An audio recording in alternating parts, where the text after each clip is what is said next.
In this video, we will show you how to upload multiple glossary entries using Redokun glossary template. Let's get started. Open the glossary and choose the appropriate language pair. Now, click Upload Glossary. You will find the glossary template at the bottom of the page. Click Download to get the glossary template. It is an Excel file with 3 columns: source content, target content, and notes. You can enter up to 250 characters in the notes section. Fill out the template and save it.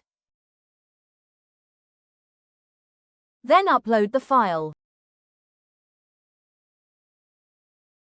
Click Continue. All your entries from the template have now been uploaded to Redokun's glossary.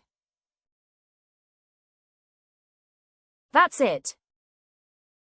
I hope you found adding multiple glossary entries simple. If you have any questions, email us at support@redokun.com. Thanks for watching.